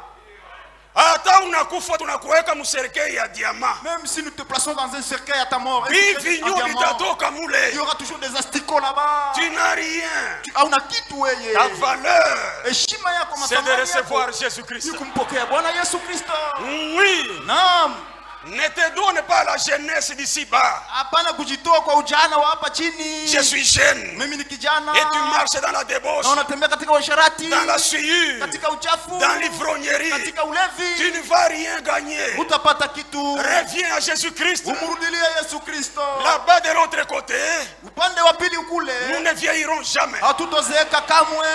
Oui. Naam. Parce qu'ici, Kwa sababu hapa nous vieillissons. tunazeeka. À 40 ans déjà, Miaka 40 les tayari, rides commencent à apparaître. basi mikunyazi inaanza À kuonekana. 60 ans, Miaka tu te 60 fatigues. unachoka. Et à 80 ans, Miaka tu 80 es foutu. hakuna nguvu tena. Mais là où nous allons, Lakini kule tunakoelekea, au-delà du rideau du temps, upande wa pili wa nous pazia ne ya vieillirons wakati, jamais. kamwe hatutozeeka. Nous ne mourrons jamais. Hatutakufa kamwe. Nous ne tomberons jamais malades. Hatutagonjwa kamwe. Oui. Naam. Là-bas, c'est la santé éternelle. Kule ni afya ya milele. Nous aurons 22 ans éternellement. Utakuwa na miaka 22 milele na milele. Viens à Jésus-Christ. Njoo kwa Yesu Kristo.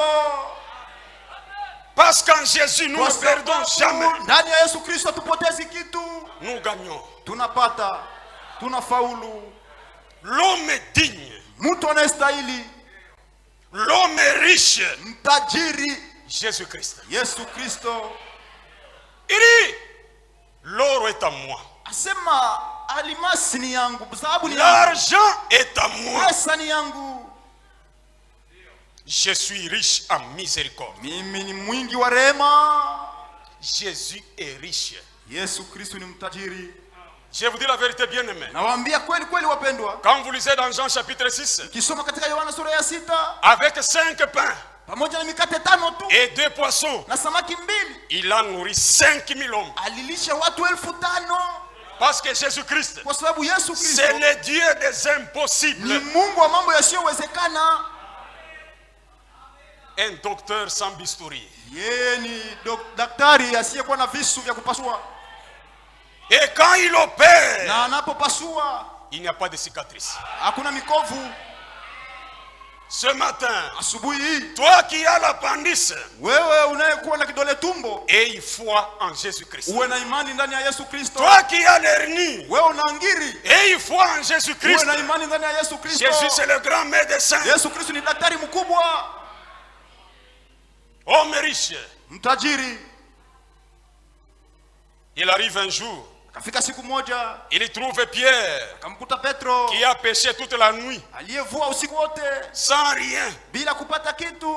L'homme riche vient. Mtajiri akaja, Il dit, les enfants comment? akamwambia watoto, vipi? Oh, nous n'avons rien eu, Seigneur. Oh, hatukupata kitu Bwana. L'homme riche leur dit, Mtajiri akawaambia, prenez vos filets, chukueni nyavu zenu, jetez là-bas. nende mkatupe huko. Pierre dit, ah, Petro akasema, mais lakini sur ta parole, juu ya neno lako je jetterai le filet. nitatupa makia. Parce que quand Jésus parle, Kwa sababu Yesu anaposema c'est oui et amen. ni ndio na amina. Il a jeté le filet Akatupa makia et il a attrapé beaucoup de poissons. na akavua samaki nyingi. L'homme riche. Mtajiri. Et dans Matthieu 17, Katika Mathayo 17 il est accompagné de ses disciples. alisindikizwa na wanafunzi wake. Les pharisiens viennent. Wafarisayo wakamjia, Comment? Votre maître ne paye pas l'impôt, pourquoi? je, bwana wenu mwalimu wenu hawezi kulipa? Il doit payer kodi? l'impôt. Juu ya nini? Anapaswa kulipa kodi.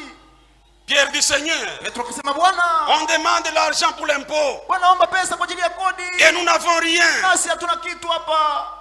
L'homme riche Mtajiri se lève. akainuka, Il dit à Pierre, anamwambia Petro, toi tu es spécialiste en pêche. wewe ni mtaalamu katika uvuvi.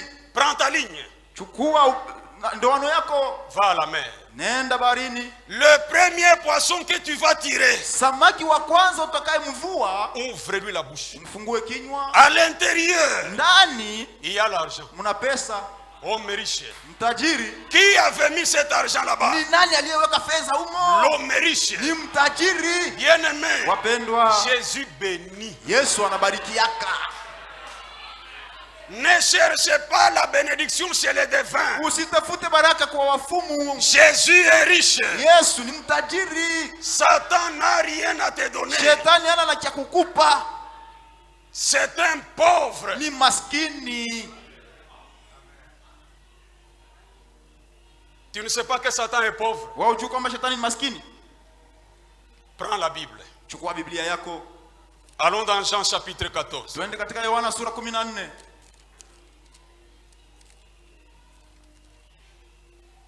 Nous sommes au verset 30. Mstari wa 13. Le Seigneur dit, Bwana anasema, je ne parlerai plus guère avec vous, sitasemaka tena na mweye, car le prince du monde vient. kwa maana Bwana mkubwa wa dunia anakuja. Vous savez le prince du monde, Unamjua mkubwa wa dunia hii? le prince de l'air, Mkubwa wa anga c'est le diable. ni shetani. Le prince du monde vient. Mkubwa wa hii dunia anakuja. Il n'a rien en moi. Ana kitu hata kimoja ndani mwangu. Satan n'a rien. Shetani ana kitu. Il n'a pas la vie éternelle. Ana uzima wa milele. Il n'a pas la guérison. Ana uponyaji. Il n'a pas de bénédiction à te donner. Ana hata baraka moja ya kukupa. Il n'a rien. Ana kitu. Il est ténèbre. Yeye ni giza. Son royaume est ténèbre. Ufalme wake ni wa giza. Lui-même est menteur. Yeye mwenyewe ni muongo. Mais Jésus-Christ, Lakini Yesu Kristo il a tout. ana vyote. L'homme riche Mtajiri akumwambia Pierre asema wende ku Ertelmani. inapatia Pierre d'aller chez Telmani. Anamwambia wende mumai. Il lui a dit d'aller dans l'eau. Juu Yesu Kristo yuko na mabanki na mumai. Parce que Jésus-Christ a des banques même dans l'eau. Kama anapenda kukubariki, S'il veut te bénir, il n'y a pas de formule. hakuna hata fumulo moja. Reste seulement fidèle à la parole. Baki tu mwaminifu kwa neno. Et Jésus-Christ bénit. Na Yesu Kristo anabariki sana. Et il devait rendre un témoignage public Na ilibidi ashuhudie waziwazi à la croix, msalabani. suspendu entre le ciel et la terre. Anatundikwa kati ya dunia na mbinguni. On l'arrête, Banamkamata, on le frappe, banamupiga, on met une couronne d'épines sur sa tête banamweka taji ya miba kichwani mwake à cause de ta prostitution, kwa ajili ya usharati wako, kahaba ule, à cause de ton ivrognerie. ulevi wako. Jésus a souffert, Yesu Kristo aliteseka. le parent rédempteur. Ndugu mkombozi, On le frappe anapigwa, et le sang coule. damu ikavuja, On le met à la croix, wakamtundika msalabani, nu uchi, devant les hommes, mbele ya watu, devant les femmes, mbele ya wanawake, devant les enfants. mbele ya watoto. Le parent rédempteur Ndugu mkombozi, Il rendait un témoignage public alikuwa anashuhudia waziwazi mbele ya watu wote que notre rachat kwamba ukombozi wetu était accompli. ulitimilika. Il est mort pour nos péchés. Alikufa kwa ajili ya dhambi zetu. Et le soleil a regardé. Jua ikatazama. Le soleil a dit non. Jua ikasema hapana. Je ne peux pas éclairer. Sitaweza kuangazia. Et il y a eu des ténèbres sur toute la terre. Giza ikawa duniani pote. Le soleil s'est retiré. Jua ikajirudisha nyuma. Le soleil a eu peur. Jua ikaogopa. La terre a eu peur. Dunia ikaogopa. Elle a tremblé. Na ikatetemeka. Elle a tremblé. Ikatetemeka. Parce que le Sauveur mourait à la Kwa croix. sababu Mwokozi alikuwa anakufa msalabani. Bien-aimé, Wapendwa. pourquoi continuer dans l'adultère? Kwa nini uendelee mubusharati? Partout où tu vas, Kote uko naenda tu ne fais que tomber. ni paka kuanguka tu. Oh chérie, je viens. Oh mpenzi, nakuja. Pardonne-moi. Unihurumie. À Kinshasa, j'étais tombé. Kinshasa kule nilienda nilianguka. Chérie, Oh pardonne-moi. mpenzi, À unihurumie. Lubumbashi, j'étais tombé. Lubumbashi kule nilienda Chérie, nilianguka. pardonne-moi. Oh mpenzi, À unihurumie. Bukavu, j'étais Bukavu tombé. kule nilienda Wewe nilianguka. unaangukaka ni kumuti ya papa ndio Toi tu fais que unapanda. tomber, sisi ni papa yeye comment? Bien-aimé, Wapendwa. un chrétien se respecte. Mkristo ni mtu wa kujiheshimia. Tu dois te respecter. Unapaswa kujiheshimia. Parce que ce que Jésus a fait pour Kwa nous sababu kile Yesu alifanya kwa ajili yetu est grand. ni kikubwa sana. Mais là même à la croix, Kule msalaba, un des malfaiteurs lui dit, mmoja wale majambazi wakamwambia, mais si tu es fils de Dieu, kama wewe ni mwana wa Mungu, mais descends ushuke et sauve-nous aussi. na utuokoe na siye. Mais l'autre a dit, arrête. Ule mwingine sasa, acha vile, acha. Ne dis pas ça. Acha kusema vile. Pour nous c'est digne. Kwetu sisi tunastahili Nous vitu. sommes malfaiteurs. Tuko Mais majambazi. celui-ci Lakini huyu n'a rien fait. hakufanya kitu. Et là même à la Na croix, kule kumsalaba, il dit à Jésus, akamwambia Yesu, Seigneur, Bwana, pense à moi unikumbuke iko na mie. quand tu seras dans ton règne. Sasa utakuja kama utawala Pense à wako. moi. Unikumbuke na mie. Mais le Sauveur, Lakini Mwokozi là même à la croix, pale il a eu msalabani pitié de lui. akamsikilia huruma. Avec les douleurs qu'il avait, Machungu aliyokuwa nayo il l'a regardé akamtazama. et il lui a dit, Akamwambia, toi, wewe, aujourd'hui, leo, aujourd'hui tu seras avec moi utakuwa na mimi dans le paradis. katika paradiso. Mambo ya wokovu ni mambo ya leo. Le problème du salut est pour aujourd'hui. Aujourd'hui, Leo, si vous entendez sa voix, ukisikia sauti yake, n'endurcissez pas votre usifanye cœur. moyo wako kuwa mgumu. Le monde passe avec sa convoitise. Dunia iko napita na tamaa zake. Tu vas gagner quoi? Utapata nini? Jésus t'appelle. Yesu anakuita. Il dit Anasema dans Actes chapitre 17, katika Matendo ya Mitume sura 17, le verset 30, mstari wa 13, Dieu, Mungu sans tenir compte des temps d'ignorance, bila kuangalia wakati wa kutokujua, annonce maintenant à tous les hommes anatangazia watu wote sasa qu'ils aient à se repentir.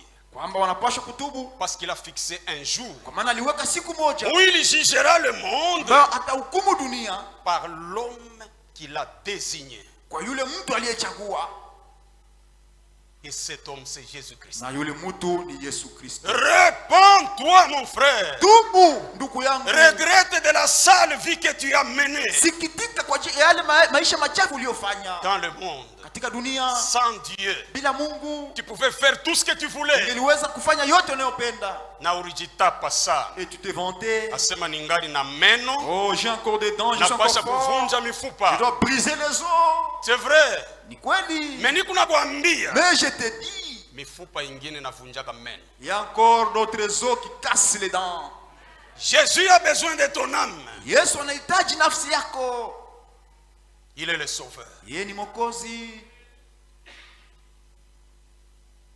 Toi féticheur, Wewe mchawi mfumu, kamba ya madawa mukivumu. tu as encore des amulettes dans ton Et manche. tu dis, c'est ça la chance partout. Na huko unasema njoo bahati yangu fasi yote. Faux. Bongo wako bule. Repends-toi. Tubu Avec des poudres d'amour partout. Na ile mapoda yote ya mapendo fasi yote uko naweka weka. Il y a des histoires impossibles qui se passent dans le monde. Bitu bishowezekana biko nafanyika mwa dunia hii. Dada na tuma poudre. Voilà sert avec des poudres. Ah, ça c'est ce que la tante m'avait donné. Quand je vais appliquer pour mon mari, je vais le dominer. Repends-toi. Une maison qui est dominée par une femme, c'est une maison maudite. Et un efféminé, un homme qui est dominé par sa femme, ne verra point le royaume. Cela est écrit dans 1 Corinthiens chapitre 6. Il n'y a pas de ciel pour les efféminés. Paka mambo natoka. Quand il y a des problèmes, attendons d'abord la maman de Jérémie. C'est la maman de Jérémie qui connaît tout ici. Qui dit que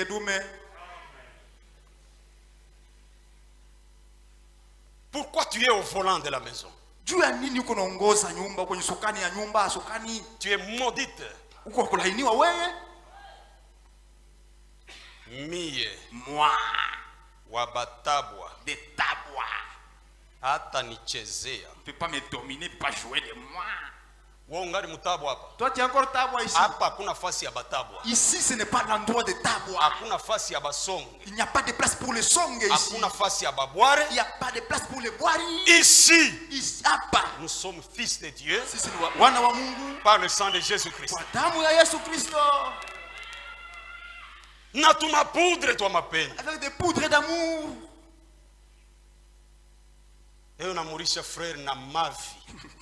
Il donne même du caca au frère. Vraiment. Il saura. Frère, il y a des choses qui se passent dans le monde. C'est seulement la grâce que Dieu a faite pour nous. Mais où les frères? Ces frères-là, même si tu as appliqué la poudre, appliqué le caca, la matière, c'est un enfant de Dieu, ma soeur. Avant de manger, il va prier. Parce que la Bible dit, tout est sanctifié par la parole et par la prière. Et quand il va prier, ça sera sanctifié. Et le caca que tu as mis là-bas, il a changé. Ça va changer. Il a quoi? Vitamine B complexe. Ça va devenir une vitamine B complexe. Et quand le frère a mangé, il va grossir. Repentez-vous. Toi magicien, tu n'as pas de royaume. Pourquoi la magie? À quoi ça va te servir? Ivrogne, repentez-vous afin que vos péchés soient effacés et soyez baptisés au nom de Jésus-Christ pour le pardon de vos péchés, et vous recevrez le don du Saint-Esprit. C'est la parole du Seigneur. Dieu a besoin de toi. Dieu a besoin de ton âme. Il est notre parent rédempteur. Il est notre avocat. Comme il est écrit dans 1 Jean. Rapidement dans 1 Jean. Il me reste 10 minutes. 1 Jean chapitre 2. Mes petits enfants, je vous ai écrit ces choses afin que vous ne péchiez point. Et si quelqu'un a péché, nous avons un avocat auprès du Père, Maria. J'ai mal lu. Je vais relire. Mes petits enfants, je vous écris ces choses afin que vous ne péchiez point. Et si quelqu'un a péché, nous avons un avocat auprès du Père, Branham. Faux. L'avocat c'est Jésus-Christ. Mtetezi ni Yesu Kristo. Il sera ton avocat. Atakuwa mtetezi wako. Il prendra position pour toi. Atakutetea wewe, atakuwa upande wako. C'est lui le vainqueur du péché. Yeye ndiye aliyeshinda dhambi. Le vainqueur de la mort. Yeye aliyeshinda mauti. Et même quand il a été enterré, hata alipozikwa, la mort n'a pas pu le contenir. Mauti haikuweza kumshikilia. Et après 3 jours, baada ya siku 3, bien-aimés, wapendwa, avant de sortir de la tombe, kabla ya kutoka kaburini, il va prendre tous les saints de l'Ancien Testament. Kaenda kuwabeba watakatifu wote wa Agano la Kale. Et il est sorti avec eux. Akatoka nao, le puissant vainqueur. Mshindaji wa uwezo. Et en remontant, alipokuwa kipanda, bien-aimés, wapendwa, dans le firmament, katika mbinguni mawingu, les saints de l'Ancien Testament, watakatifu wa Agano la Kale, criaient walikuwa wakipaza sauti lorsqu'ils étaient prêts à entrer dans les portes. Walipokuwa karibu kuingia malangoni, les saints de l'Ancien Testament ont crié. Watakatifu wa Agano la Kale walilalamika. Et c'est par là que nous mettons un terme. Ndipo tutasimamia. C'est dans Psaume chapitre 24. Ni katika Zaburi 24. Les saints étaient en train de crier disant, watakatifu walikuwa wakilalamika wakisema, porte, enyi malango, élevez vos linteaux, fungukeni, élevez-vous porte éternelle, muinuke nini milango ya milele, que le roi de gloire, ili mfalme wa utukufu, fasse son entrée, apate kuingia. Jésus-Christ, Yesu Kristo, c'est le roi de gloire. Yeye ni mfalme wa utukufu. Élevez-vous porte éternelle, muinuke enyi milango, malango que le roi de gloire, mfalme wa utukufu, fasse son entrée, apate kuingia. Et quand les saints criaient, na wakati watakatifu walikuwa wanalalamika, là-dedans on a répondu, humo ndani wakajibu, qui est ce roi de gloire? Ni nani basi yule mfalme wa utukufu? L'Éternel fort, Bwana wa milele wa nguvu, et puissant, na wa uwezo, l'Éternel puissant dans les combats, wa milele wa nguvu katika vita, mwenye uwezo katika vita, le puissant dans les combats, atakushindia na wewe. Il vaincra pour toi aussi. Porte éternelle, enyi malango ya milele, élevez vos linteaux, inukeni, élevez-vous, muinuke, que le roi de gloire, ili kwamba mfalme wa utukufu fasse son entrée. apate kuingia. Qui est ce roi de gloire? Ni nani basi yule mfalme wa utukufu? L'Éternel des armées. Bwana wa majeshi. Voilà le roi de gloire. Tazama yule ndiye mfalme wa utukufu. Il y a combien d'éternels? Kuna wangapi wa milele? Un seul. Moja tu. Et cet enfant qui était né, yule mtoto aliyezaliwa, est appelé anaitwa Dieu puissant, Mungu wa uwezo, Père éternel. Baba wa milele. Il est digne d'honneur, anastahili heshima, il est digne de gloire. anastahili utukufu. Est-ce que vous l'aimez? Je mpenda? Aimez-vous Jésus-Christ? Je mpenda Yesu Kristo? Est-ce qu'on peut le glorifier avec un petit cantique? Je tunaweza kumtukuza na wimbo mdogo tu? On m'a dit d'arrêter à 11h15, mais il est 11h05. Je suis encore dans mon temps. Waliniambia nisimamishe pasa 5 na dakika 15. Le roi de... Est-ce qu'on peut aller? Frère, tu peux aller avec nous? Yesu Kristo mfalme wa falme. Jésus roi des rois. Ndugu, unaweza kutumia yule mwimbo? Venez Dardar. Njoo kwa haraka. Parce que Jésus-Christ mérite l'honneur. Sababu Yesu Kristo anastahili heshima.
baisé devant lui.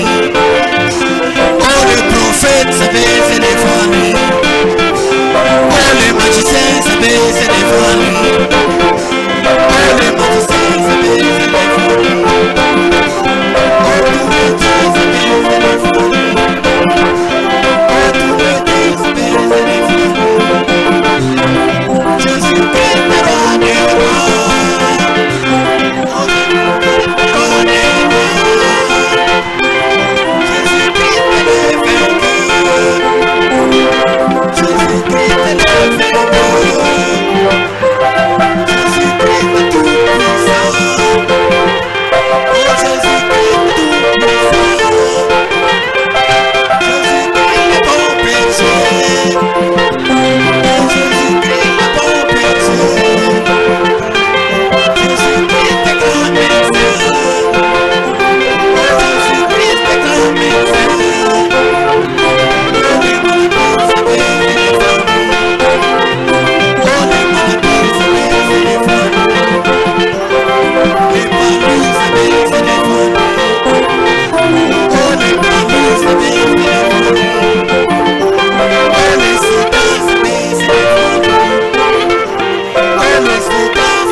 soit béni. Inclinons la tête. Il est dit, il est écrit, allez dans le monde entier et prêchez la bonne nouvelle à toute la création. Celui qui croira et qui sera baptisé, il sera sauvé. Mais celui qui ne croira pas, il sera condamné.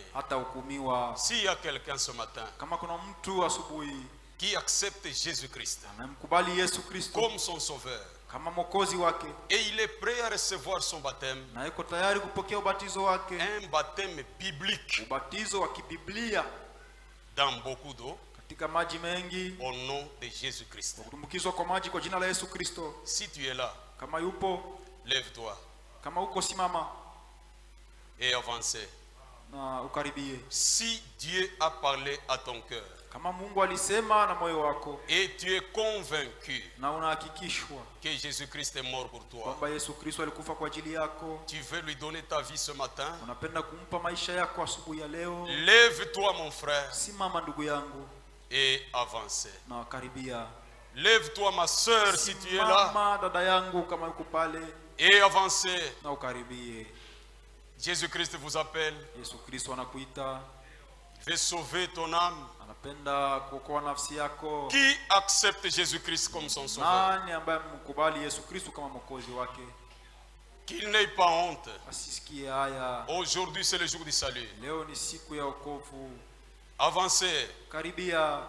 Si tu acceptes Jésus-Christ comme ton sauveur.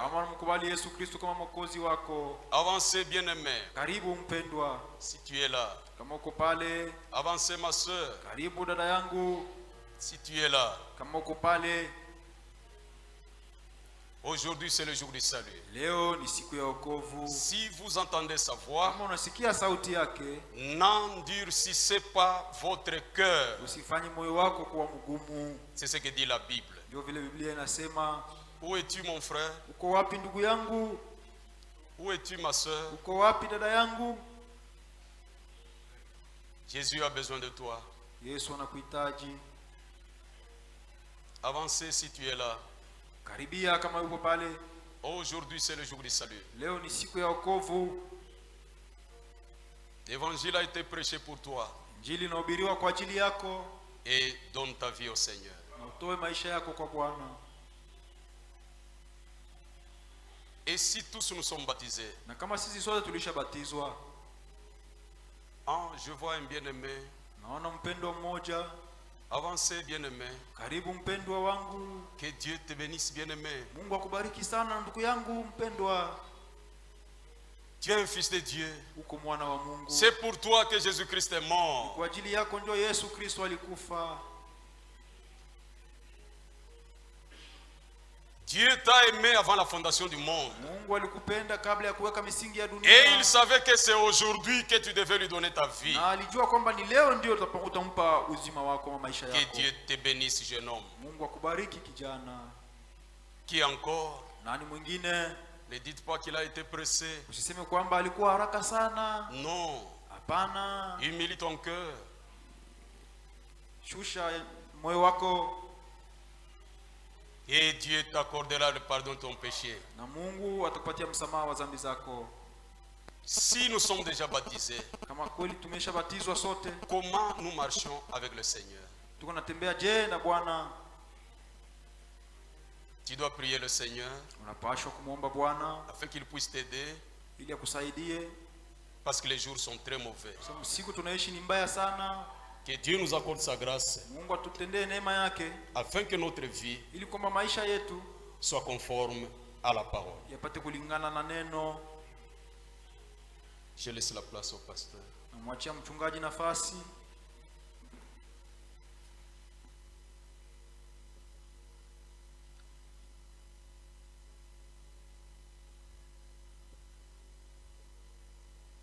Tunaweza kusimama. Nous pouvons nous lever. Kila mtu anasikia vile Mungu anaongea. Chacun vient d'écouter ce que Dieu parle. Kila mtu anajisikilia. Chacun a entendu de soi-même. Na Biblia inasema, et la Bible dit, imani inatoka mkusikia. La foi vient de ce qu'on entend. Mkusikia maneno kutoka ce qu'on entend de la parole venant de Dieu. Na ndio maana Biblia inasema, et c'est pourquoi la Bible dit, tuliokolewa kwa bei kali sana. Nous avons été rachetés à un grand prix. Ndio maana kutuglorifier Mungu katika mili yetu na katika roho zetu. C'est pourquoi il nous faut glorifier Dieu dans notre esprit, dans nos cœurs. Yote biwili vyote ni vyake. Car tous les deux lui appartiennent. Inafaa kujua Yesu kunakuya. Nous devons savoir que Jésus vient. Tunapaswa kuwa watakatifu. Nous devons être saints. Na mabon témoignages. Avec des bons témoignages. Kujua sema Mungu wetu anaweza kuya saa yote. Sachant que notre Dieu peut venir n'importe quand. Hapa tuko na mchunga ni kurudia kwake. Ici nous n'attendons que sa venue. Usifanye mizaa ndugu na dada. Ne blaguez pas ma sœur, mon frère. Na uyue sema hata pembeni pale lufu unaweza kukamata saa yote. Et sachez aussi que la mort peut venir. Kama unasikia maneno ya Mungu, si vous entendez la parole de Dieu, Biblia inasema hapana kufanya moyo wako kuwa mgumu. La Bible dit n'endurcissez pas votre cœur. Auyue binye binaweza kufikia après. Vous ne savez pas ce qui peut arriver après. Usikie kuregrete nyuma. Vous risquez de regretter après. Vile Mungu ni mshauri. Comme c'est Dieu c'est un conseiller. Aisha tushauria bien. Il nous a déjà bien conseillé. Kila mtu angalie maisha yake. Que chacun examine sa vie. Uko tayari? Es-tu prêt? Nous invitons la chorale avec un cantique. Et que chacun prie Dieu. Car les souffles que nous avons, la Bible dit que personne n'est maître de son souffle. Il peut les récupérer quand il veut. Examine-toi.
tous Dieu.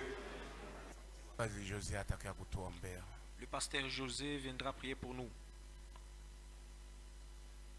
Mungu Baba yetu.